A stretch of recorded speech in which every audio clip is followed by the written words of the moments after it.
الحمد لله رب العالمين، وصلى الله وسلم على نبينا محمد وعلى آله وصحبه أجمعين وعلى من تبعهم بإحسان إلى يوم الدين. أما بعد، اللهم انفعنا بما علمتنا وعلمنا ما ينفعنا وزدنا علما. محترم دوستو، قابل احترام بھائیو، ہم نے گزشتہ نشست میں اللہ کی توفیق سے اس موضوع پر بات کی تھی کہ جو اسلام نے جن چیزوں کو فروغ دیا، اسلام نے جو بھی فضیلت والی چیزیں، عفت والی، طہارت والی چیزیں ان کو فروغ دیا، اور جو بھی رستے ان کی طرف لے جانے والے ہیں ان کا حکم دیا، اور جو بھی چیزیں اس کے برخلاف ہیں، جو بھی فحاشی کی طرف، جو بھی بے حیائی کی طرف اور پستی کی طرف لے کے جاتی ہیں، ان سب کو بھی حرام قرار دیا، اور تمام وہ رستے جو ان کی طرف لے کر جاتے ہیں ان کو بھی ساتھ حرام قرار دیا. اور یہ سد الذریعہ جس کو کہتے ہیں، ذریعہ کو بند کرنا، یہ شریعت کا ایک عظیم اصول ہے کہ صرف وہ آخری جو مرحلہ ہے، جو اصلی برائی ہے، اس کو صرف نہیں حرام قرار دیتی، بلکہ ہر وہ چیز جو اس کی طرف لے جانے والی ہے، ہر وہ دروازہ جس کا جو اس نتیجے پر پہنچاتا ہے، اس کو بھی حرام قرار دیا جاتا ہے. اور جیسے میں معلوم ہے، اس باب میں اللہ تعالی نے فرمایا وَلَا تَقْرَبُوا الزِّنَا، کہ زنا کے قریب نہ پھٹکو. صرف زنا کو حرام نہیں قرار دیا، بلکہ ہر وہ رستہ جو اس کی طرف سے جانے والا ہے اس کو بھی حرام قرار دیا. اس تعلق سے جس موضوع پر اللہ کی توفیق سے تفصیل سے گزشتہ درس میں گفتگو ہوئی تھی، وہ اختلاط کا موضوع تھا کہ مرد و زن کا ایسا باہم بے تکلفی کے ساتھ اختلاط جس میں کہ آپس میں ان کا کانٹیکٹ کرنے کا موقع ہو، آپس میں گفت و شنید، ہنسی مذاق کا موقع ہو. اس قسم کی جو اختلاط ہے اس کی شریعت میں حرمت آئی ہے، اور یہ ایک ایسی چیز ہے جو کہ بہت سی احادیث سے ہمیں، کئی ایک آیات سے، احادیث سے اس کی حرمت کا ہمیں علم ہوتا ہے. لیکن اس کے باوجود کہ یہ چیز حرام ہے، اختلاط حرام ہے، لیکن آج کل یہ ایک عام بلا ہو گئی ہے، اور اکثر مسلم معاشرے بھی اس میں مبتلا نظر آتے ہیں، اور بری طرح یعنی اس میں پھنسے ہوئے نظر آتے ہیں. حتیٰ کہ وہ شخص جس نے اس برائی سے بچنا ہے وہ خاصی مشکلات کا شکار ہوتا ہے، اس کو خاصا جہاد نفس کرنا پڑتا ہے، اپنے نفس کو مارنا پڑتا ہے، اور اپنے معاشرے کو بھی اس کا مقابلہ کرنا پڑتا ہے تاکہ وہ اس برائی سے اپنا دامن بچا کے اللہ کا تقوی اختیار کرتے ہوئے زندگی گزار سکے. اور یہ بھی میں نے ذکر کیا تھا کہ جو کچھ لوگ جو اس اختلاط کو شرعی طور پہ جائز قرار دینے کی کوشش کرتے ہیں، ان کا جو عام طور پہ طریقہ یہ ہوتا ہے کہ وہ اختلاط جس کی شریعت میں، یعنی اختلاط کی بعض قسموں کی شریعت میں اجازت ہے، جس کی کہ خلاصہ یہ ہے کہ وہ اختلاط جو کہ اضطراری ہو اور وقتی طور پہ ہو، ٹیمپریری، وہ ایسے اختلاط کو اس اختلاط پر قیاس کرتے ہیں جو کہ دائمی اختلاط ہے اور اختیاری اختلاط ہے. جیسے کہ جو کچھ مثالوں کا ذکر کیا گیا ہے کہ مثلا یہ کہنا کہ عورت کا خرید و فروخت کے لیے باہر نکلنا جائز ہے، مسجد میں جانا جائز ہے، اسی طرح اس کا حج عمرے پہ جانا جائز ہے، یا اس طرح قاضی کے پاس جانا جائز ہے، فتویٰ پوچھنے کے لیے جانا جائز ہے. یہ سارے مرد ہیں جن کے ساتھ وہ لین دین یا کسی قسم کا وہ معاملہ کر رہی ہے. ظاہر اختلاط کی ایک صورت ہے، یہ مرد و زن کا ایک جگہ پہ جمع ہونا، یہ اختلاط کی ایک صورت ہے جو کہ وجود میں آ رہی ہے، لیکن شریعت میں صراحتاً ان سب صورتوں کے جواز کا ہمیں ذکر ملتا ہے. تو یہ ساری صورتیں ان کو چسپاں کیا جاتا ہے ان دوسری صورتوں میں جن کی شریعت میں نصاً صراحتاً حرمت کا ذکر ملتا ہے، جو کہ اختیاری اور دائمی اختلاط ہوتا ہے. مثلا حج پہ اگر 3 ملین شخص آتے ہیں تو کیا یہ ممکن ہے کسی صورت میں بھی کہ اس میں مکمل طور پہ مرد و زن کا آپس میں ان کو علیحدہ کر دیا جائے؟ کسی طرح ممکن نہیں. یعنی یہ ہو سکتا ہے کہ خاص مقامات پہ مسجد کے اندر یا خاص جگہوں پہ خیمے لگائے عرفات میں، تو اس میں ایک خیمہ ان کا ہو ایک ان کا ہو،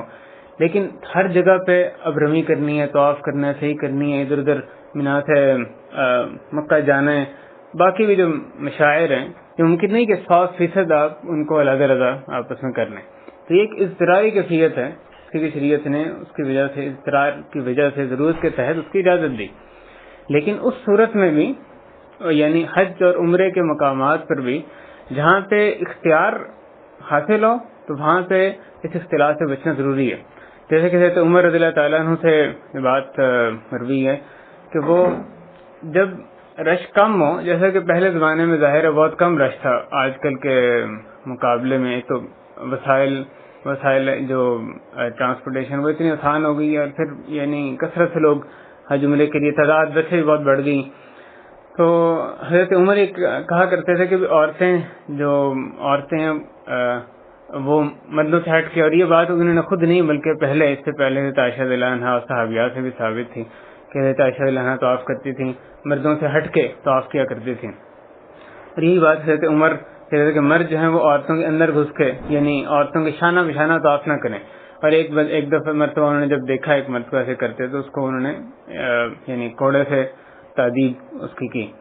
لیکن یہ صرف تبھی ممکن ہے جبکہ ازدحام نہ ہو، جب رش نہ ہو تو یہ ہم وہاں پر بھی اس اصول کو اپلائی کریں گے. یعنی جو یہ مقامات مقدس ہیں وہاں پہ بھی اگر رش نہیں ہے تو ہم کوشش کریں گے کہ پھر، اور آپ نے دیکھا اس بات کا جو یہاں حکومت کی طرف سے بھی اس بات کو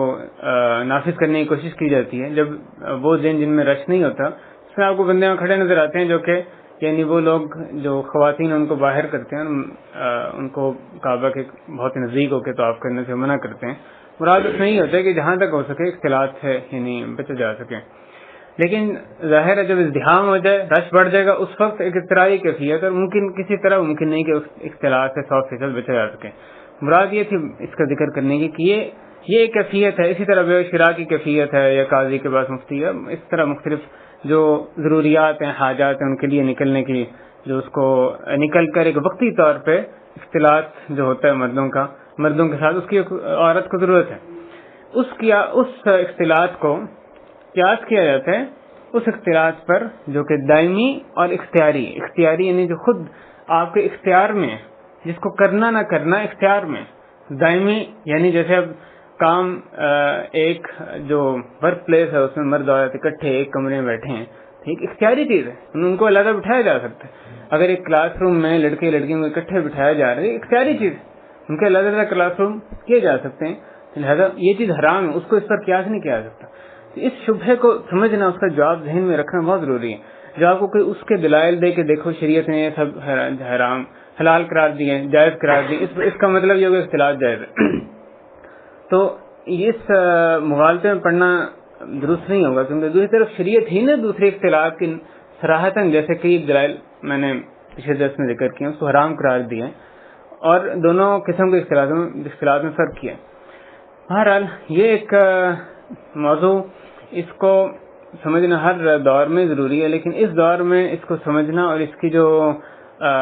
اس کے نفاذ کی صورتوں کو سمجھنا یہ اور ضروری ہے، کیونکہ فتنے اس قدر بڑھ گئے ہیں اور عورتوں کے فتنوں سے بچنا اس قدر مشکل ہو گیا کہ بعض علماء اس کو تشبیہ دیتے ہیں کہ القابض علی الجمر. جیسے حدیث میں آیا کہ یأتی علی الناس زمان القابض علی دینہ کالقابض علی الجمر، کہ ایک زمانہ ایسا لوگوں پر آئے گا کہ اپنے دین کو جو تھامے ہوا ہوگا، دین کو پکڑے ہوگا ایسا جیسے چنگاری کو پکڑے ہوئے. عورتوں کے فتنوں سے بچنا آج کل اس طرح ہی کئی ایک مقامات پہ، بلکہ آپ کہیں کہ اکثر جگہوں پر ان کے فتنے سے اپنے آپ کو محفوظ رکھنا، خاص طور پر ان نوجوانوں کو جب بھی یعنی بلوغت کو پہنچے اور جبکہ ظاہر یعنی خواہشات عروج پر ہوتی ہیں، تو اس وقت اس سے بچنا ایک انتہائی مشکل کام ہو گیا. یہ بلا شک یعنی یہ ایک صورتحال ہے جس کو ہم فیس کر رہے ہیں، اور جس میں کہ چند ایک مسلم معاشروں کے علاوہ سارے مسلم معاشرے بھی اس کے اندر داخل ہیں. جو غیر مسلم تو ہیں ہی، ان کے ہاں تو حیا نام کی کوئی یعنی چیز اس کا وجود ہی کوئی نہیں ہے، لیکن اس میں بھی حیا آپ کو کہیں کہیں نظر آتی ہے. اختلاط ہے اجتناب، جیسے کہ انہوں نے باتھ روم جو ہیں وہاں مغرب میں بھی وہ الگ الگ بناتے ہیں، مردوں کے عورتوں کے الگ الگ بناتے ہیں. تو وہ حیا کی آخری رمق ان کے معاشرے میں آپ کو بعض جگہوں پہ نظر آتی ہے، لیکن عمومی طور پہ ان کے معاشرے سے خالی ہیں. ان کو ایک طرف چھوڑتے ہیں مسلم معاشرے، ان کی اکثریت بھی اس میں یعنی مبتلا ہے. اس درس میں جیسے میں نے پچھلی مرتبہ ذکر کیا تھا، ہم یہ دیکھیں گے کہ بعض وہ اس حکم کی جو ایک اسلامی ثابت شدہ حکم ہے، اور یہ کوئی نہ کہے کہ یہ آج کل ایک نئی اختراع ہے، نئی ایجاد ہے، یہ جو یعنی اس لفظ یا اس حکم کو بیان کرنا، یہ ائمہ اربعہ کے تمام ائمہ اربعہ ان کی جو معتمد فقہ کی کتابیں ہیں تمام میں صراحتاً اس لفظ کے ساتھ اس کی تحریم کا ذکر کیا گیا۔ اختلاط اسلام میں جائز نہیں، یعنی اس کا اب یہ کوئی مسئلہ بیان کرنا شروع نہیں کیا گیا، بلکہ آپ حنفی کتابیں دیکھیں، شافعی دیکھیں، مالکی دیکھیں، حنبلی دیکھیں، یعنی تمام ائمہ نے اس کو بیان کیا۔ اور اس سے پہلے جیسے میں نے ذکر کیا تھا کہ حضرات صحابہ رضوان اللہ تعالی مجمعین ان کے ہاں بھی یہ لفظ معروف تھا، جیسے کہ حدیث ذکر کی گئی اختلاط، جو لوگ وہاں سے نماز پڑھ کے نکلے تو عورتیں مردوں کے ساتھ یعنی ان کا اختلاط ہو گیا، صحابی نے خود وہاں پہ اختلاط کا لفظ جو ہے وہ استعمال کیا۔ اس کی حرمت کوئی نئی چیز نہیں ہے، یہ لفظ بھی معروف ہے، اس کی حرمت بھی معروف ہے، شروع دور سے صحابہ کرام کے دور سے اسی لفظ کے ساتھ اس کی حرمت جو ہے وہ چلی آ رہی ہے، ایک مسلم بات ہے۔ لیکن وہ ایک مسلم بات بھی غیر مسلم باتیں ہوتی جاتی ہیں، کیونکہ ایک برائی اتنی عام ہوتی ہے کہ اس کی برائی کو یعنی اس کا احساس ہی ختم ہو جاتا ہے، تو پھر ہم اس کی توجیحات ڈھونڈنے لگتے ہیں، اس سے نکلنے کا مخرج ڈھونڈنے لگتے ہیں۔ وہی آج ہم مختلف متفرق موضوعات پر اسی اصول کی جو نفاذ کیسے ہو اس پر ہم اللہ کی توفیق سے بات کریں گے۔ پہلی بات یہ کہ یہ بات بالکل درست ہے کہ بہت سے ایسے مقامات ہیں جس میں کہ آپ تمام جو اس کے ضابطے ہیں، تمام جو پابندیاں ہیں اسلام میں جو ایک مثالی معاشرے میں ہونی چاہیے، مسلم معاشرے میں اختلاط کے حوالے سے، اختلاط کی حرمت کے حوالے سے، ان کو مکمل طور پہ بہت سی جگہوں پہ نافذ نہیں کر سکتے۔ خیر یہ ایک مسلم بات ہے، لیکن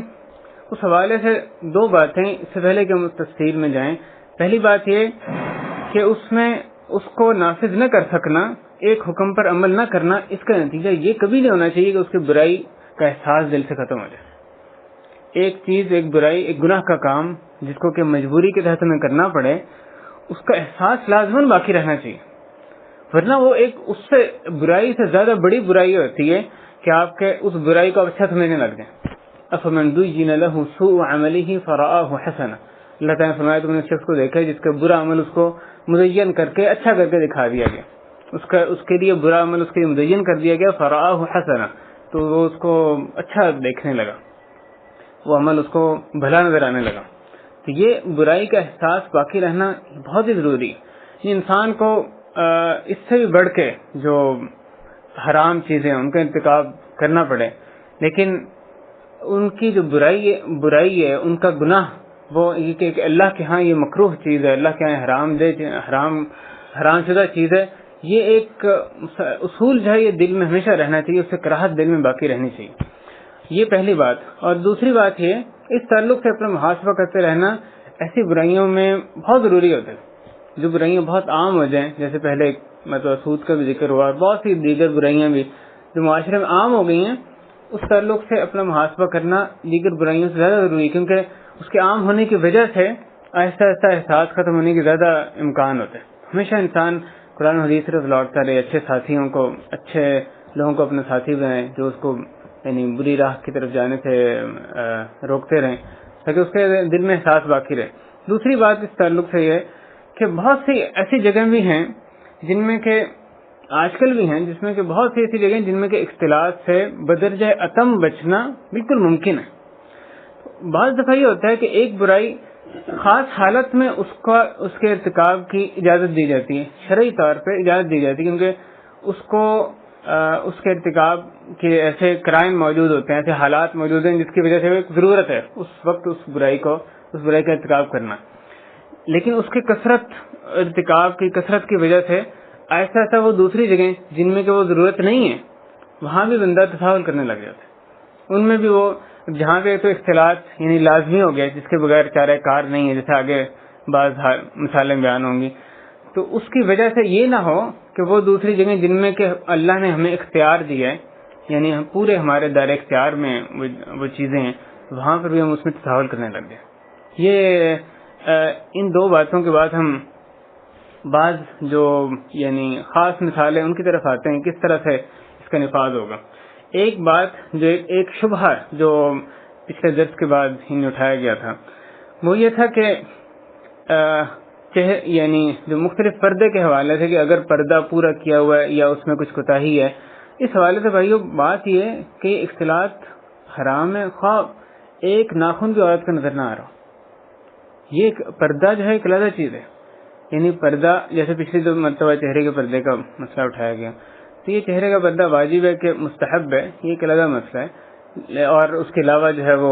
یعنی فرض کریں اس نے وہ بھی کیا ہوا ہے, اس کا ایک حصہ بھی نظر نہیں آ رہا, لیکن پھر بھی اختلاط حرام ہے. یہ ایک علیحدہ. کیا آپ سمجھتے ہیں حضرت صفیہ رضی اللہ تعالیٰ عنہ جو مسجد رسول کریم صلی اللہ علیہ وسلم جب اعتکاف میں بیٹھے تھے ان کے ساتھ نکل رہی تھیں کیا وہ بے حجاب تھیں؟ ممکن ہے, ہو ہی نہیں سکتا. امہات المؤمنین کے بارے میں علماء کا اتفاق ہے کہ ان کے لیے چہرے کا پردہ واجب تھا. یعنی اختلاف دوسری خواتین کے بارے میں ہے لیکن امہات المؤمنین کے بارے میں اتفاق ہے کہ ان کے لیے واجب تھا چہرے کا پردہ. حضرت صفیہ لازماً چہرے کا پردہ کیے ہوئے تھے. اس وقت جب وہ رسول کریم صلی اللہ علیہ وسلم کے ساتھ حجاب کے ساتھ باہر آتی ہیں تو رسول صلی اللہ علیہ وسلم اختلاط کی نفی کرتے ہیں اور دو صحابی تیزی کے ساتھ ان کو دیکھ کے چلتے ہیں, ان کو آواز دے کہتے ہیں اعلیٰ رسلکما انہا صفیہ, تم ذرا ٹھہرو یہ جو صفیہ ہے, یہ نہ سمجھنا کوئی اور عورت کسی اور عورت کے ساتھ میں جا رہا ہوں. ایک عورت جو مکمل حجاب میں ہے ایک پبلک پلیس پہ ایک مرد کا اس کے ساتھ علیحدگی میں چلنا, ایک پبلک پلیس یعنی مسجد سے وہ نکل رہے تھے, ان کو رخصت کر رہے تھے اور ایک ایسے آخری اشرا گزر رہا ہے اعتکاف میں بیٹھے ہیں, وہاں پہ یہ جائز نہیں تھا کہ اگر کوئی اور عورت یعنی ایک مرد کے ساتھ اس حالت میں مکمل پردے میں بھی اس کے ساتھ اس طرح سے اختلاط ہو. تو آپ دیکھیں یعنی پردہ کے ہوتے ہوئے بھی اختلاط جائز نہیں. یا سمجھتے ہیں جب مسجد سے نکلتے ہوئے حضرت جو پچھلی دفعہ حدیث ابو سعید کی رکھی گئی, جب رسول کریم صلی اللہ علیہ وسلم نے دیکھا حضرت ابو سعید کہتے ہیں اختلاط الرجال مع النساء کہ مرد عورتوں کا باہم اختلاط ہو گیا. رسول اللہ نے ان کو تنبیہ کی اور عورتوں کو مخاطب ہو گئے کہا کہ علیکن بحافات الطریق کہ تم کناروں پر چلو, درمیان میں تمہیں چلنے کا حق نہیں ہے. تنظیم سازی کی گئی عورتیں کناروں پہ چلیں مرد درمیان میں چلیں, اختلاط نہ ہو. کیا مسجد سے نکلتے ہوئے صحابیات جو پردہ ہوا کرتی تھیں؟ کبھی بھی نہیں ہو سکتا. یہ صحابیات حضرت عائشہ رضی اللہ عنہا جیسے فرماتی ہیں کہ جب یہ آیت جلباب اتری تھی تو اس وقت وہ ایسے ان میں تقویٰ کا معیار تھا کہ فوری طور پہ انہوں نے کپڑوں کا نہیں ارینج کر کے فوری کسی بغیر چون چرا کے اس کا حکم کا فوری طور پہ تمام صحابیات نے اس کا نفاذ کیا تھا. تو یہ مکمل حجاب سے نکل کہاں سے رہی ہیں؟ مسجد سے نکل رہی ہیں, صرف اپنے گھر تک جانے میں اس میں اختلاط ہو رہا ہے اور حجاب سے ہیں وہ, پھر بھی اس اختلاط کو روا نہیں رکھا گیا. تو لہٰذا یہ بات یہ مغالطہ نہیں ہونا چاہیے کہ یہ پردہ جسم کو چھپانا بے شک ایک لازمی چیز ہے, اس کے بغیر یعنی کوئی چارہ کار نہیں ہے. جو مومنہ شریف عورت ہے اس کے لیے اپنے جسم کو چھپانا زینت کا اظہار نہ کرنے لازم ہے, لیکن کسی طرح کی بھی زینت کا اظہار نہ کیے بغیر جسم کا کوئی بھی حصہ ظاہر نہ ہو پھر بھی اختلاط جو ہے وہ اپنی جگہ اس کی حرمت قائم رہے گی. یہ ایک شبہ ہے جو کہ اس حوالے سے نہیں اٹھایا جاتا ہے. لہٰذا ہم آگے جو احکام بیان کریں گے اختلاط کے حوالے سے اس میں یہ دونوں حالتیں یکساں ہیں کہ اگر جہاں پر جس حالت میں مردوں عورتوں کا اکٹھا بیٹھنا ہے اختلاط منع ہے, اس میں خواہ عورت جو ہے پردے کے ساتھ بے پردہ ہو, اختلاط جہاں پہ حرام ہے حرام ہے, وہ اس کے پردہ ہونے یا نہ ہونے سے اس کا فرق نہیں پڑا, وہ ایک علیحدہ گناہ ہے جس کو وہ اپنے سر دے رہی ہے, عورت سر دے رہی ہے پردہ نہ کرنے کی وجہ سے. اگلی بات جو اس میں پہلی مثال جس کے تعلق سے ہم بات کریں گے وہ فیملی ریلیشن شپس ہیں, یعنی آپس میں خاندانی تعلقات. آپ جانتے ہیں وہ گھرانے جن کو اللہ نے توفیق دی کہ اپنے گھروں میں پردے کا نفاذ کریں, ان کے رشتہ دار سارے تو پردے کے بہت سے ایسے گھر ہیں یا اکیلے اکثریت ایسے گھرانوں کی کہ اگر وہ خود اپنے گھروں میں پردے کا نفاذ کریں, سارے جو رشتہ دار ملنے والے ہیں ان کے گھروں میں پردہ نہیں ہے, یعنی ان میں سے کئی گھر ہیں جن میں کہ پردہ نظر نہیں آتا. اب اس کی کیا صورت اختیار کی جائے کہ ہم صلہ رحمی بھی کریں, ظاہر اللہ نے اس کا حکم دیا صلہ رحمی کرنے کا, فیملی ریلیشن رکھنے کا اللہ نے حکم دیا, اور ساتھ ساتھ اختلاط بھی نہ ہو. جیسے ہم اپنے ان دونوں چیزوں میں کوئی تعارض نہیں ہے, بنیادی طور پہ ان دونوں میں تعارض ممکن ہی نہیں کیونکہ اللہ تعالیٰ نے اختلاط کی حرمت نازل کی, اللہ تعالیٰ نے صلہ رحمی یعنی واجب کی, تو یہ ممکن نہیں کہ اللہ تعالیٰ دو باہم متعارض چیزیں باہم متضاد چیزوں کا حکم دے. یہ بالکل ممکن ہے کہ صلہ رحمی بدرجہ اتم کی جائے بغیر ادنیٰ اختلاط کے. لیکن مسئلہ اصل میں یعنی اس حکم کا نہیں، مسئلہ یہ کہ اس کی عملی طور پہ اس کا نفاذ کیسے کیا جائے گا. وہی اپنے گھر میں جب کوئی ہمارے رشتہ دار ہیں جن میں کہ یعنی محرم غیر محرم موجود ہوں، تو ہمارے لیے لازم ہے کہ مردوں کی علیحدہ محفل ہو، عورتوں کی علیحدہ محفل ہو. اس میں کوئی اختیار نہیں ہے، یعنی جو دائمی ایک جو صحیح صفت مجلس کی اس طرح ہی ہونی چاہیے، مردوں کی علیحدہ، عورتوں کی علیحدہ. اور اسی طرح جب ہم کسی کے گھر جائیں، جب لوگ ہمارے اصول کو ایک پہچان لیں گے تو وہ ہمارے لیے پھر اس پہ خود نہ بھی یعنی ویسے عمل کرنے والے ہیں، تو لیکن ہمارا خیال کرتے ہوئے وہ اپنے گھروں میں اس کا کم از کم ہماری موجودگی میں اس کا نفاذ کریں. جب ہم کسی کے گھر جائیں تو یہ لازمی بات ہو کہ ہم نے اس کے گھر جانا ہے، تو اس کا مطلب یہ ہے کہ ہم نے علیحدہ علیحدہ ہی بیٹھنا ہے، یعنی مردوں عورتوں کی باہم مخلوط محفل اس کو روا نہیں رکھا جا سکتا. اور اگر یہ کہیں پہ آگے سے آپ کو اس طرح کی اللہ نہ کرے کوئی یعنی ضد نظر آتی ہے کہ جو بھی ہے آپ نے اس سے کٹنا ہے یا جڑنا ہے، اس نے جو محفل ہے وہ مخلوط ہی ہونی ہے، تو ایسی صورت میں ظاہر ہے درء المفاسد مقدم علی جلب المصالح، یعنی جو مفاسد کو دور کرنا ہے، نقصان کو دور کرنا ہے، مصلحت کو حاصل کرنے میں مقدم ہے، اس کے نقصان کو دور کرنا، اس مخلوط محفل سے بچنا یہ لازم ہے. پھر آپ صلہ رحمی اسی حد تک ہی کریں گے جس حد تک منکرات سے بچ سکیں.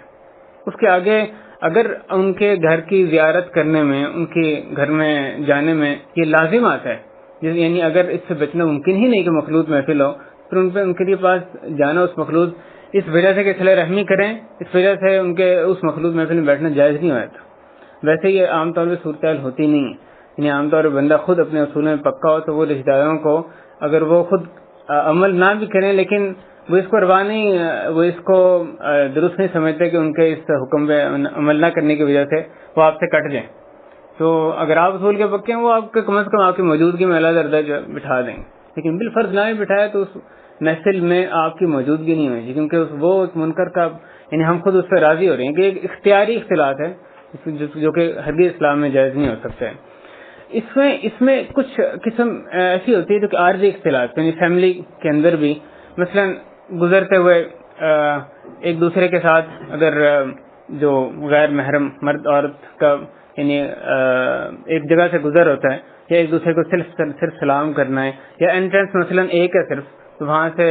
اکٹھے آنا، آگے جا کے علیحدہ علیحدہ محفلیں، تو وہاں پہ ان کا جو ایک وقتی طور پہ یعنی چند لمحات کے لیے آپ کہہ لیں 1 منٹ کے جو اختلاط ہوتے ہیں، یہ جو اختلاط ہے اس میں اسلام میں یعنی شدت نہیں ہے، اس کی حرمت ویسے ہی اس کی حرمت تحریم نہیں، یہ ایک وقتی طور پہ اختلاط ہے، لیکن یہ بامقصد نہ ہو، یعنی یہ نہ ہو کہ اب نکلنا ہے سب اکٹھے نکلیں گے، لیکن ایک اتفاقاً وقتی طور پہ اختلاط ایسے ہوتا ہے انٹرنس میں یا راہ چلتے تو ٹھیک ہے، اس میں حرج نہیں، یا ایک دوسرے کو صرف سلام کرنے میں، خصوصاً اگر عورت جو ہے وہ حجاب کے ساتھ ہے مکمل، پھر ایک دوسرے کو سلام کرنے میں اس میں مذائقہ نہیں ہے، وہ یعنی اختلاط کی حرمت کے وہ خلاف نہیں جاتا ہے. لیکن اس کے آگے اکٹھے اٹھنا بیٹھنا ظاہر وہ یعنی کس طرح درست نہیں. یہ پہلی بات. اور اس تعلق سے رشتہ داروں کے ساتھ ہم نے نہیں کٹنا. رشتہ داروں میں جو برائیاں دیکھیں یہ ضروری ہے کہ ہم جب ان سے ملے ان کو نصیحت کرتے رہیں. ہم نے ان سے نہیں کٹنا. ہمارے لیے یہ لازم ہے کہ ان کو ہر دفعہ نصیحت کریں اچھے طریقے کے ساتھ، حکمت کے ساتھ، نرمی کے ساتھ، یعنی ان کو نصیحت کرتے رہیں، اللہ کا تقوی اختیار کرنے کی تلقین کریں. اگر اس کی دو میں سے ایک صورت لازمن ہوگی، جو آپ کرتے رہیں گے یا تو وہ درست ہو جائیں گے اور یا پھر وہ آپ سے کٹ جائیں گے. اگر وہ آپ سے کٹتے ہیں جس کا آپ پر کوئی وبال نہیں ہے، اس کا گناہ آپ پر نہیں ہے، لیکن ہم نے ان سے نہیں کٹنا، ہم نے اداروں سے نہیں کٹنا کیونکہ وہ کسی منکر میں مبتلا ہیں، بلکہ اس منکر کی وجہ سے ان کو نصیحت کرتے رہیں. لیکن وہ اگر ہمارے سے کٹ جاتے ہیں کیونکہ ایک مولوی ہے یہ اختلاط کو منع کرتا ہے، فلاں جو حرام چیزیں اس کے قریب نہیں جاتا، اگر وہ اس وجہ سے آپ سے کٹتے ہیں تو ٹھیک ہے، اس کا آپ پر کوئی وبال نہیں ہے، گناہ نہیں. یہ یعنی جو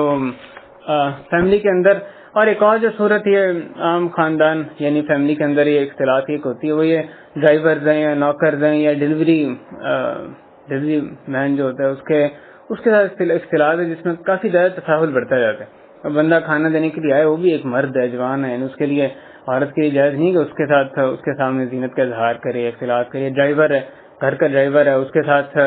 خلوت اختیار کرنا یا اختلاط کا وہاں پہ موجود ہونا جائز نہیں. یا نوکرانی ہے اس کے ساتھ مرد کا جو گھر کا مرد ہے اس کا اختلاط کرنا، اس کا باہم اکٹھے اٹھنا بیٹھنا، اختلاط آپس میں بے تکلفی ہونا، وہ بھی درست نہیں. یہ وہ چیز ہے جس پہ کہ ہمارا مکمل اختیار ہے، یعنی وہ اختلاط کی صورت ہے اس کو روکنا بہرحال میری آپ کی ذمہ داری ہے. اگلی بات جو معاشرے میں ہماری پڑھائی کی جو صورتحال ہے، خواہ یعنی شروع سے لے کے اسکول ہیں، کالجز، یونیورسٹیز ہیں، اس میں اختلاط کا کیا حکم ہے؟ اصلی حکم میں تو کوئی اشکال نہیں ہے. کیا یعنی یہ جائز ہے کہ لڑکے لڑکیاں اکٹھے بیٹھ کے تعلیم حاصل کریں؟ ظاہر ہے نہیں جائز. اس میں اصلی جو بنیادی طور پہ حکم ہے وہ تو واضح ہے. لہذا اگر یہ کہا جائے کہ ایک کو ایجوکیشن ہے، ایک یونیورسٹی میں کو ایجوکیشن ہے، دوسری میں نہیں ہے، اور دونوں میں اچھی پڑھائی ہے، اب کس میں داخلہ؟ کیا اس صورت میں کو ایجوکیشن میں جانا جائز ہے؟ جواب ہوگا نہیں جائز، اس میں جانا حرام ہے. لازم ہے کہ آپ دوسری میں جائیں. لیکن مسئلہ یہ جہاں پہ فرض کریں سعودیہ کا ماحول ہے تو یہاں پہ ایسی یونیورسٹیز کی کثرت موجود ہے جن میں کہ یعنی اکثر یونیورسٹیز میں یہاں پہ اختلاط نہیں ہے، تو یہاں پہ تو یہ بات آرام سے اس کو نافذ کیا جا سکتا ہے. لیکن وہ ملک جن میں کہ آپ کو ڈھونڈنے سے کوئی پورے ملک میں ایک آدھ کوئی یونیورسٹی ملتی ہے، 2 یونیورسٹی ملتی ہے جس میں کہ اختلاط نہیں ہے، ہر جہاں جائیں جس تعلیمی ادارے میں جائیں اس میں اختلاط ہے، وہاں پہ کیا حکم ہوگا؟ اگر آپ ابتدائی تعلیم کی بات کریں تو شاید آپ کو اسکول پھر بھی مل جاتے ہیں، اور اکثر جگہوں پہ ایسے اسکول یعنی اہل خیر نے بنائے ہیں جن میں کہ کوئی ایجوکیشن نہیں ہوتی. تو اگر ہمیں اس طرح قسم کا اختیار ہو کہ ایک اسکول ہے چاہے وہ بچہ 3 4 کلاس کا ہے، پھر بھی اگر کو ایجوکیشن ہے دوسری میں نہیں ہے تو لازم ہے کہ ہم اس کو کو ایجوکیشن دوسری میں ڈالیں. کو ایجوکیشن میں ڈالنا بچوں کو یعنی اس عمر سے جو بالکل کم سنی کی عمر ہوتی ہے اسی سے ہی اس کو بڑا خطرناک ہے. اس کی بچپن سے یعنی حیا ایسا جو فطرت میں ایک رکھی ہوتی ہے، اور لڑکے لڑکیوں میں جو آپس میں بات میں معاملات میں اللہ نے فطرت میں ان کے حیا رکھی ہو، ایسا پردہ دور ہوتا رہتا ہے. جب آپس میں اختلاط ہوتا ہے، روز اکٹھا اٹھنا بیٹھنا تو آپس میں وہ حجاب دور ہو جاتا ہے اور بے تکلفی آتی ہے، اور آگے معاملے یعنی اس کے بڑھتے جاتے ہیں. اس لیے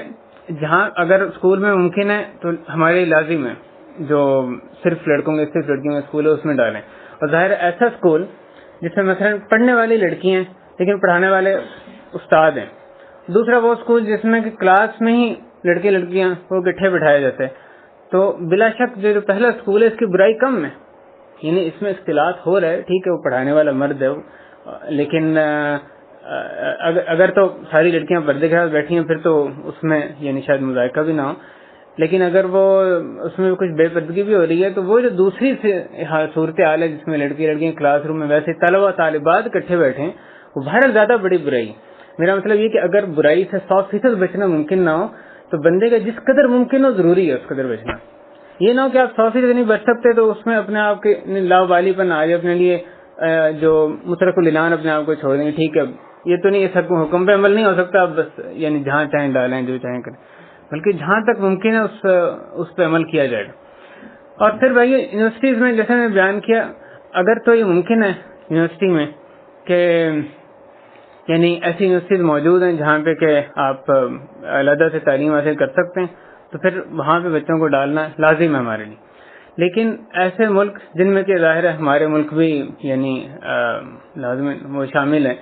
جہاں پہ کہ اکثر تعلیمی ادارے اس طرح سے ہیں، بے شک وہاں بھی ایسے تعلیمی ادارے اب بھی موجود ہیں، اور بندے کے پاس کئی دفعہ چوائس ہوتی ہے کہ میڈیکل کالجز بھی ہیں تو علیحدہ سے میڈیکل کالج لڑکیوں کے بھی مثلاً موجود ہیں. تو اگر آپ کے پاس چوائس ہے پھر تو واضح ہے اسی میں ہی ڈالنا ہے. لیکن جب چوائس نہ ہو پھر کیا کریں گے؟ ایسی صورت میں علماء کرام کا جو فتویٰ ہے اس طرح سے، ایسی صورت میں جو مخلوط یعنی تعلیم ہے، مخلوط مدارس ہیں، یونیورسٹیز ہیں، اس میں مدارس سے میری مراد یعنی وہ دینی مدارس نہیں بلکہ عام اصطلاح میں اسکول یا تعلیمی ادارے مراد ہیں. تو اس میں کو ایجوکیشن پڑھنا جائز ہے بشرطے کہ پہلی بات کوئی اور ایسی جگہ موجود نہ ہو جس میں کہ غیر مخلوط تعلیم ممکن ہو سکے، خواہ اس جگہ پہ یا کچھ اس جگہ سے ہٹ کے. یعنی اگر آپ کو ایک ٹھیک ہے 2 فٹ پہ ایک اسکول ہے، دوسرا ہے جس میں کہ تھوڑا سا مشقت کرنی پڑتی ہے، کوئی بس سے 15 منٹ 20 منٹ آدھا گھنٹہ جانا پڑتا ہے، ٹھیک ہے وہ تھوڑی مشقت ہے لیکن آپ کے لیے ممکن ہے وہاں پہ تعلیم حاصل کرنا یا کروانا آگے بچوں کو، پھر یہی متعین ہے کہ وہیں پہ کروایا جائے. تھوڑی سی مشقت جو ہے وہ دین کی سلامتی اگر اس میں ہو رہی ہے تو بہرحال وہی مقدم ہونی چاہیے. تو پہلی شرط یہ کہ کوئی یعنی مخلوط تعلیم کی جواز کی پہلی شرط یہ کہ غیر مخلوط تعلیم ممکن نہ ہو. اس لیے جب بھی ڈالنا ہے بچے کو پہلے دیکھیں کیا کوئی ممکن ہے کہیں اگر لڑکے کو ڈالنا صرف لڑکوں کا اسکول یا لڑکوں کا جو کالج یا یونیورسٹی یا کسی طرح سے ممکن نہیں ہے پھر ہم آگے اس میں ڈالیں گے. اور دوسری بات یہ کہ اگر کوئی بھی کو ایجوکیشن کے علاوہ کوئی ادارہ وہاں پر موجود نہیں ہے اس لیول کا یعنی مثلا یونیورسٹی ایجوکیشن کے لیے یا ٹیکنیکل تو اس لیول موجود نہیں ہے تو جو تعلیم حاصل کرنی ہے اس کو بذریعہ انتصاب یعنی پرائیویٹ اسٹوڈنٹ کے طور پہ گھر میں بیٹھے یا انٹرنیٹ کے ذریعے سے اختلاط سے بچ کے بندہ اس کو حاصل نہ کر سکے. یہ دوسری شرط ہے. یعنی یہ دوسری ایک اور صورت جس میں کہ آپ جانتے ہیں بہت سی ڈگریز ریکوگنائزڈ یونیورسٹیز سے جو سرٹیفکیٹس ہیں وہ آپ کو یعنی ان کے ٹیسٹ سینٹر وغیرہ جو ہیں وہ سیلف اسٹڈی یا قسم کے اس کے ذریعے سے دستیاب ہوتے ہیں اس کے ذریعے سے مل جاتے ہیں. تو اگر ایسی صورت ممکن ہے اور دوسری صورت یہ کہ کو ایجوکیشن میں جائز ظاہر ہے وہاں پہ کو ایجوکیشن میں جانا یعنی جائز نہیں. اور خاص طور پہ جو یعنی لڑکیوں کا معاملہ جو ہے اس صورت میں وہ اس کا پیمانہ اور ہونا چاہیے لڑکوں سے اس تناظر میں کہ لڑکوں کی تو ذمہ داری آگے جا کے رزق کے وسائل مہیا کرنا اس کو یعنی فیملی کو چلانا ان کی ذمہ داری ہے. اگر وہ اس میں نہیں جاتے اپنی یونیورسٹی یا اگر یہ کہا جائے کہ بھائی کو ایجوکیشن سارے تعلیمی ادارے میں کو ایجوکیشن ہے لیکن کو ایجوکیشن کیونکہ بنیادی طور پہ حرام ہے لہٰذا تمہیں اس میں داخلہ کہیں بھی یعنی جب تک یہ موجود ہے تو نہیں لینا. اس کی وجہ اس کے یعنی نقصانات کیا ہوں گے؟ آئندہ اس کی شادی بیاہ بھی مشکل ہو جائے گا, اس کے لیے نوکری, اس کے لیے رزق کے وسائل انتہائی مشکل ہو سکتے ہیں. اس طرح یعنی اس کو کافی مشکلات کو پیش آ سکتی ہیں. اس ضرورت کے تحت جو ہے اس کو اس کے لیے یہ اس کے جواز کا فتویٰ دیا گیا. لیکن کیا لڑکیوں کے لیے بھی وہی ساری ضرورتیں یعنی اس طرح سے ہی موجود ہیں؟ یہ اسلام نے جس کی ذمہ داری کمانے کی رکھی ہو اصل میں ظاہر مرد ہیں, یعنی لڑکیوں کی ذمہ داری نہیں ہے. تو مراد یہ کہ لڑکیوں کا لڑکوں کا جو ضرورت کا پیمانہ ہے وہ ہم دھیان سے دیکھیں گے. کیا واقعی جو لڑکی کو پڑھانا اس کو پڑھانا بھی کیا بذات خود ضرورت ہے؟ یعنی اگر فرض کریں کوئی ایجوکیشن بغیر یونیورسٹی نہیں ہے, کیا بذات خود اس کو یونیورسٹی پڑھانا بھی ضرورت ہے؟ ایک اضطراری کیفیت ہے جس کو آپ کہیں کہ اس کے بغیر یعنی اس کو مشکل ہو جائے گی. یا جو دوسرے بہت سے یعنی پرائیویٹ طریقے سے تعلیم حاصل کی جا سکتی ہے وہ اس کے لیے کفایت کریں گے, کیونکہ اس کے لیے بہرحال رزق کی جو کمانے کے وسائل ہیں اس طرح سے اہم نہیں اس طرح سے کہ یعنی لڑکوں کے. آخری جو شرط اس حوالے سے علماء نے بیان کی بلکہ جو تیسری دو شرائط کے بعد تیسری شرط کو ایجوکیشن کے جواز کی انہوں نے بیان کی, وہ یہ کہ اللہ سے وہ مدد حاصل کرے کہ وہاں جو فتنے ہیں ان کا وہ یعنی ان سے بچنے کے لیے اللہ سے کی مدد حاصل کرے اور غض بصر کا خیال رکھے, نگاہ پست رکھے, حتی الامکان اپنی نگاہ پست رکھے. جب بھی کسی غیر محرم ظاہر غیر محرم ہی ہوں گے سارے غیر محرم لڑکی پر عورت پر نظر پڑے تو اپنی نگاہ نیچے رکھے. حتیٰ کہ علماء نے بیان کیا کہ اگر بندے کی مجبوری ہے وہ پڑھ ہے اور پڑھانے والی جو ہے وہ فیمیل ہے تو اسی صورت میں کیا کرے گا؟ اب اس کے لیے یہ تو اس کی آواز سننا, اس سے لیکچر لینا تو ضروری ہے, یعنی وہاں پہ پڑھے, اسے یونیورسٹی میں ڈگری لینی ہے اور یونیورسٹی میں ایسے حالات ہیں کہ اور شرائط پوری ہو رہی ہیں وہاں پہ پڑھنا اس کے لیے جائز, لیکن اس کی طرف دیکھتے رہنا تو اس کے لیے ضروری نہیں ہے. تو جہاں تک اس مخلوط ماحول میں رہ کے بھی ممکن ہے اس کے لیے ضروری ہے حرام سے بچے. تو اب غض بصر کا اہتمام اس میں بہت ہی ضروری ہے. یہ بچوں کو چھوٹے ہوتے تربیت دینی چاہیے جب وہ یعنی 9-10 سال کے ہو جائیں, سن مراہقہ میں قریب البلوغت جب ہو جائیں کہ غض بصر جو ہے آج کل انتہائی اہم حکم ہے. ہر زمانے میں اہم تھا لیکن جب یہ فتنوں کا دور ہوئی تو اور اہم ہے. یعنی جب آپ کو ایسی اضطراری طور پہ ایسی جگہوں میں جانا ہی پڑتا ہے جس میں کہ مخلوط ماحول ہے, پھر یہ غض بصر جو ہے اس سے بڑھ کے کوئی اور چیز معاون نہیں کہ اپنی نگاہ حتی الامکان بندہ جو ہے وہ پست رکھے. اور اسی طرح مصافحہ نہ ہو یعنی ملامسہ نہ ہو, جسمانی طور پہ اس کے ساتھ لمس یعنی چھونا نہ ہو. اور لڑکا جب بیٹھے بھی اس ماحول میں تو یہ اس سے مکمل اجتناب کرے کہ براہ راست اس کے ساتھ یعنی صنف مخالف کے ساتھ بیٹھے, بلکہ جہاں تک ہو سکے اس سے فاصلہ چھوڑ کے بیٹھنے کی کوشش کرے. اسی طرح خلوت نہ ہونے پائے, یہ بھی اس کا خیال رکھنا بہت ضروری ہے. خلوت خواہ وہ یعنی جیسے مکمل پردے میں بھی ہے عورت پھر بھی اس کے غیر محرم کے ساتھ جو خلوت ہے اس کو شریعت نے حرام قرار دی. اور آخری اور چوتھی جو شرط ہے وہ یہ کہ اگر اس کے باوجود ان پابندیوں کے باوجود وہ یہ دیکھے پڑھنے والا یا پڑھنے والی یہ دیکھے کہ وہ حرام میں ملوث ہونے کا اس کا امکان بڑھتا جا رہا ہے, وہ اس کی طرف یعنی اپنے آپ کو جاتا محسوس کرے, تو ایسی صورت میں اس کو چھوڑ دینا چاہیے. تو دین کے اسلام کی بہرحال اہم ہے, یعنی وہ ڈگری لے کے اس کے بدلے میں اپنا دین اپنی عزت بیچ دینا یہ کوئی یعنی عقل مندی نہیں. اگر بندہ اس ماحول میں اپنے آپ کو کنٹرول کر سکے, اس کی جو تربیت بچپن میں اس کے بدولت اللہ کا تقوی کی بدولت کنٹرول کر سکے ان مسائل کو بروئے کار لا کے, تو ٹھیک ہے. اگر اس کے باوجود بھی وہ یہ سمجھے کہ وہ حرام میں کی طرف مائل ہو رہا ہے اور اس میں آگے بڑھتا جا رہا ہے, وہ اپنے نفس سے اس کو کنٹرول نہیں ہو پا رہا, تو اس کو چھوڑ دینا چاہیے. اللہ تعالیٰ اس کے لیے اور بہتر کوئی بندوبست کریں گے رزق کا بھی, لیکن ایسے ماحول میں اس کو پڑھنے سے اجتناب کرنا چاہیے. یہ پہلی بات تھی جو کہ یونیورسٹی وغیرہ یا کو ایجوکیشن کے حوالے سے. اگر ایک عام درس اس طرح کا ہو, درس یا لیکچر جس میں کہ مرد اور عورتیں دونوں نے بیٹھتے ہیں, تو اس کا کیا طریقہ ہونا چاہیے؟ فرض کریں مسجد میں بھی اگر پارٹیشن درمیان میں نہیں ہے, مرد ہیں پیچھے عورتیں ہیں, اور اس طرح سے ایک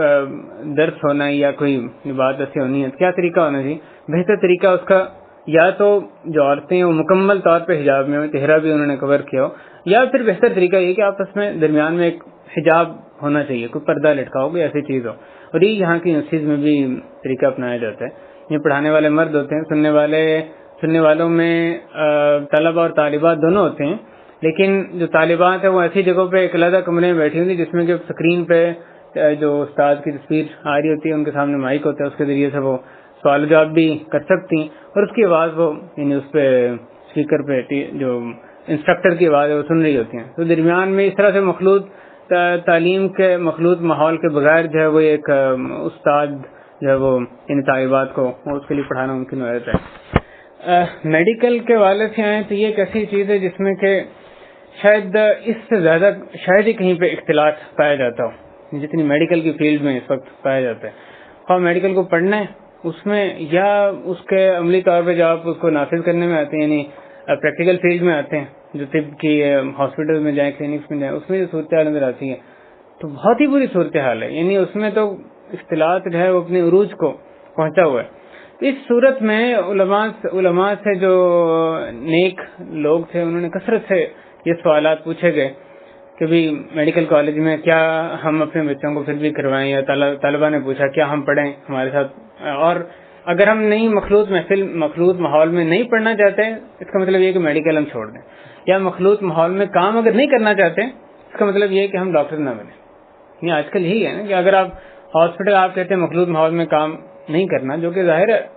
حکماً اصلی حکم یہ کہ ناجائز ہے, لیکن اس میں کام نہ کرنے کا کیا نتیجہ ہوگا کہ وہ کوئی نیک بندہ جو ہے وہ ڈاکٹر نہ بنے. اس کا نتیجہ یہ ہوگا اگر یہ فتویٰ دیا جاتا, ظاہر ہے یہ جو فتویٰ علماء دیتے ہیں وہ حالات سے ہٹ کے ایک الگ سے یعنی بیٹھے ہوئے فتویٰ نہیں دیتے, بلکہ پورے دنیا کے اس وقت کے حالات ہیں, مشکلات درپیش ہیں, ان کو دیکھ کے ایک فتویٰ جو دیا جاتا ہے, اور ایک کمیٹیاں بیٹھتی ہیں, اجتہاد ہوتا ہے, اس میں تب ایک فتویٰ جو ایک رائے ان کی بنتی ہے, اصول فقہ ہوتے ہیں, یعنی بحث و مباحثے کے بعد ایک وہ نتیجے پہ پہنچتے ہیں. تو لوگوں کی جو مسئلہاتیں ہیں, ان کے نقصان یا اس سے حاصل ہونے والے یعنی نقصانات, ان کو پیش نظر رکھا جاتا ہے. تو علماء کہتے ہیں کہ اگر ہم یہ کہیں کہ اس کی وجہ سے طب میں جانا منع ہے,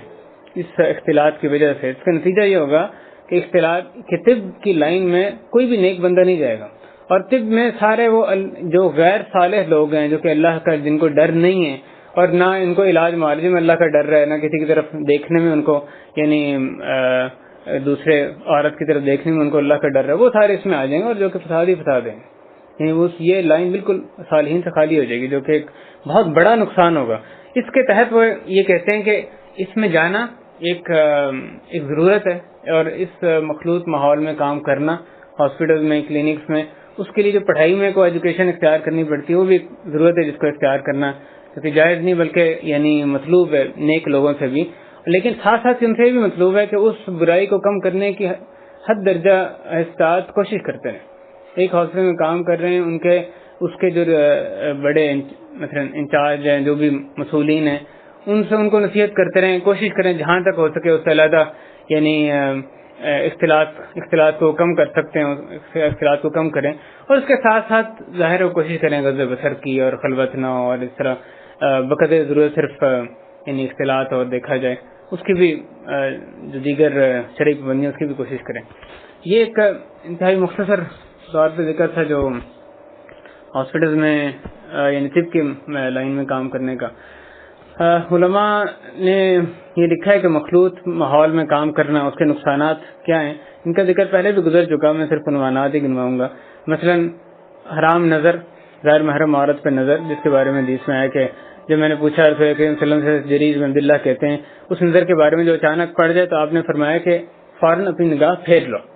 تو پہلی نگاہ جو بغیر قصد کے پڑی وہ معاف ہے، دوسری نگاہ جس میں تمہارا ارادہ شامل ہے وہ معاف نہیں۔ اسی طرح علی رضی اللہ عنہ کو آپ نے فرمایا کہ یا علی لا تطبع النظرة النظرة فإن لك الأولى وليست لك الآخرة، کہ علی ایک نظر کے پیچھے دوسری نظر نہ ڈالنا، کہ ایک نظر ایسی چیز پہ جس پہ اللہ تعالیٰ نے جس پہ کو دیکھنا ہمارے لیے حرام قرار دیا، غیر محرم پہ نظر پڑ گئی، کہ ایک کے پیچھے دوسری نظر نہ ڈالنا۔ پہلی تو تمہیں معاف ہے جس میں تمہارا اختیار نہیں تھا، اچانک پڑ گئی، دوسری جو ہے وہ تمہیں معاف نہیں۔ غض بصر، اسی طرح قرآن میں جو غض بصر کا حکم دیا گیا، یہ جو مخلوط ماحول میں کام کرنا ہے اس سے انسان غض بصر پہ اس کے وجہ سے غض بصر پہ عمل کرنا بہت مشکل ہو جاتا ہے۔ تو یہ ایک وسیلہ ہے حرام نظر کا۔ اسی طرح حرام چھونے کا، حدیث میں آپ غور کریں کس طرح سے اس کی تشبیہ دی گئی ہے کہ لَأَنْ يُطْعَنَ فِي رَأْسِ أَحَدِكُمْ بِمِخْيَطٍ مِّنْ حَدِيدٍ خَيْرٌ لَهُ مِنْ أَنْ يَمَسَّ امْرَأَةً لَا تَحِلُّ لَهُ، کہ تم میں سے کسی کے سر میں ایک لوہے کی لوہے کا سوا کھبو دیا جائے، یہ اس کے لیے زیادہ بہتر ہے کہ کسی عورت کو ہاتھ لگائے چھوئے جو اس کے لیے حلال نہیں ہے۔ یہ کسی عورت کو چھونا، خواہ وہ یعنی اوپر سے ہی پردے کے اوپر سے، یہ اس کی بھی اسلام میں اجازت نہیں، لیکن جو مخلوط ماحول ہے ظاہر ہے اس میں اس کے بے شمار مواقع میسر آتے ہیں۔ اسی طرح خلوت بھی ہوتی ہے، جس کے سر میں فرمایا جب بھی ایک مرد عورت کے ساتھ غیر عورت کے ساتھ خلوت کرتا ہے علیحدگی میں ہوتا ہے، تیسرا ان کا شیطان ہوتا ہے، اور جب اکٹھا مخلوط ماحول میں کام کیا جائے تو خلوت کے بہت سارے مواقع اس میں بھی آتے ہیں۔ اور اسی طرح پھر دل کا دوسرے کے ساتھ صنف مخالف کے ساتھ اٹک جانا، اس کے لگ جانا، ایک ظاہر اللہ تعالیٰ نے ایک فطرت بنائی ہے انسان کی جس کو انکار کسی مرد کے بس میں بات کی بس میں نہیں اس کا انکار کرے۔ اللہ نے فطرت بنائی ہے کہ وہ اس کا میلان ہوتا ہے، اس کا دل جو ہے وہ صنف مخالف کی طرف مائل ہوتا ہے۔ تو اس مخلوط میں جو ماحول ہے اس کا ایک نتیجہ بھی ہوتا ہے کہ دوسروں کی طرف مائل ہو، اسی طرح لڑکیوں کا لڑکیوں کی طرف مائل ہوتا ہے، اور کتنے گھر اجاڑ ہوتے ہیں اس ایسے تعلق کی وجہ سے، کتنے گھر ہیں جو کہ انہیں برباد ہو جاتے ہیں اور طلاق پر نوبت پہنچتی ہے، اور کیا کچھ نہیں ہوتا، آپ جانتی ہیں اگر معاملہ آگے بڑھتا جائے۔ بہرحال یہ ان نقصانات کی وجہ سے ہی علماء نے یا کہ شریعت نے اس مخلوط ماحول میں کام کرنے کو یعنی ناجائز قرار دیا۔ لیکن جیسے پہلے بات ہوئی تعلیم کے حوالے سے، اسی طرح مخلوط ماحول میں کام کرنے کے حوالے سے بھی یہ جو اصول ہے وہاں پہ تو ٹھیک ہے جہاں پہ کہ اختیار ہے انسان کا، جہاں پہ کہ عام جو غالب چیز ہے وہ غیر مخلوط ماحول ہے۔ لیکن ایسے ملکوں میں جہاں پہ کہ یعنی جہاں نوکری ڈھونڈنے جائیں وہاں پہ مرد و زن دونوں کام کر رہے ہیں، اختلاط کے بغیر کوئی جگہ ہی میسر نہیں آتی، یہ ڈھونڈنے سے کوئی میسر آتی جن پہ کوئی نیک بندے اوپر یعنی اس کے اوپر ہیں، اس آرگنائزیشن کو چلا رہے ہیں۔ تو ایسی جگہوں پر کیا حکم ہے؟ جیسے پہلے تعلیم کے حوالے سے میں نے بتایا، اسی طرح اس کے حوالے سے اس کے جائز ہونے کی جو علماء نے شرائط 3 بیان کی ہیں، اس سے پہلی شرط یہ کہ انسان ابتدائی طور پہ اپنی بھرپور کوشش کرے ایسے کام کو ڈھونڈنے میں جس میں کہ اختلاط نہ ہو۔ پہلی اس کی کوشش یہ ہے کہ حرام سے بچنے کی کوشش کرے، پھر اگر ممکن نہ ہو تو پھر ایسی جگہ کو جوائن کرے یعنی جہاں پہ کہ اختلاط ہے، اور ساتھ ساتھ اگر پھر بعد میں اس کا ایسا موقع ملتا ہے تو وہ اس کی طرف منتقل ہو جائے۔ اور دوسری شرط یہ کہ جب وہ ایسی جگہ جوائن کر لیتا ہے تو وہ ان احکامات کا خیال رکھے، غض بصر کا خیال رکھے، سوائے ضرورت کے تحت جو بات کرنی ہے صنف مخالف کے علاوہ بات چیت نہ ہو، کسی قسم کا ہنسی مذاق آپس میں نہ ہو، بقدر ضرورت کے علاوہ کوئی اور ایک جملہ بھی زائد نہ ہونے پائے، کیونکہ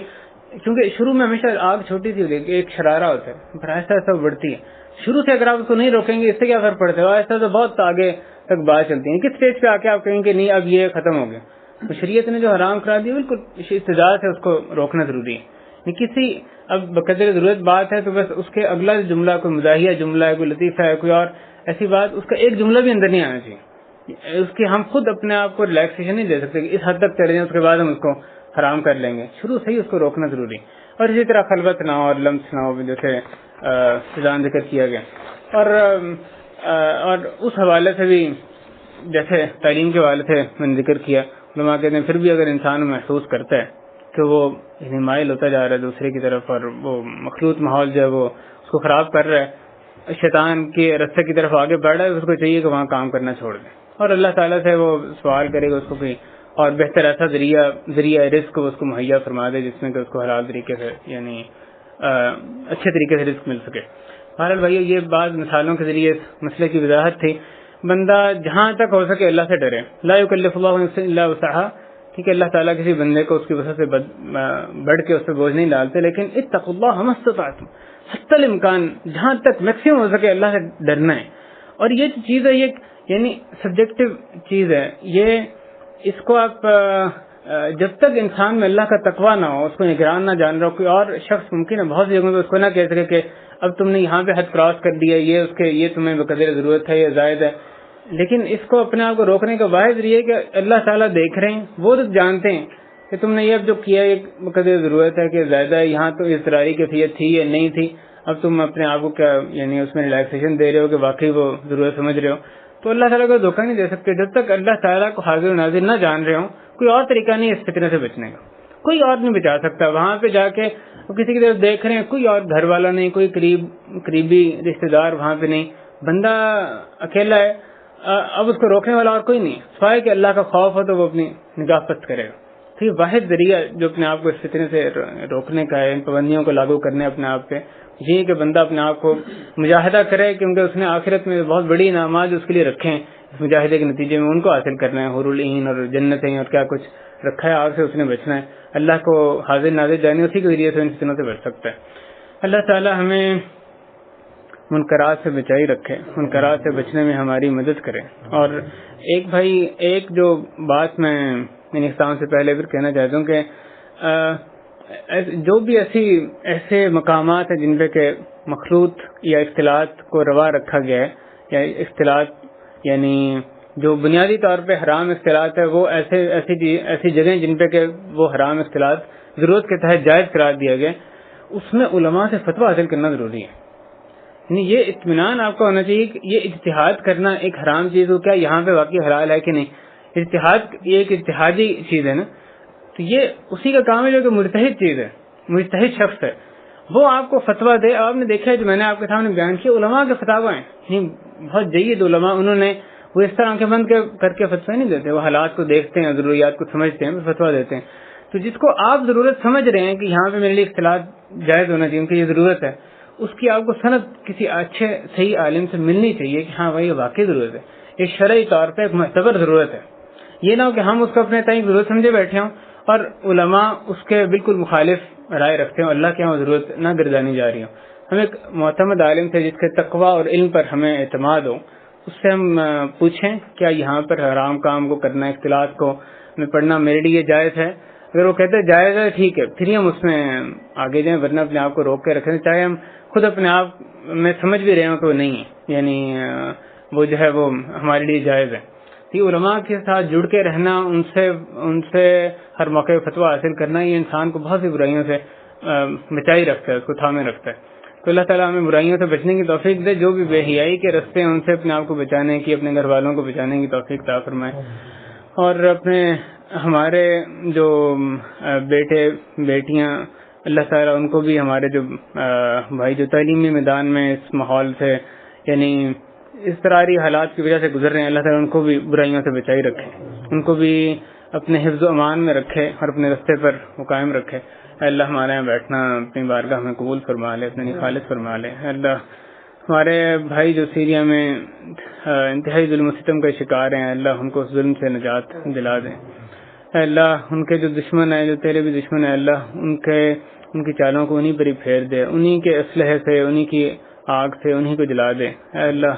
ان کو نیست نابود فرما، جو بھی ان کے معاونین ہیں ان کے جرم میں ان کی مدد کر رہے ہیں، چاہے وہ ممالک ہوں یا افراد ہوں، اللہ ان کو بھی نیست نابود فرما، ان کی چالوں کو بھی مسلمانوں پر آشکارا فرما۔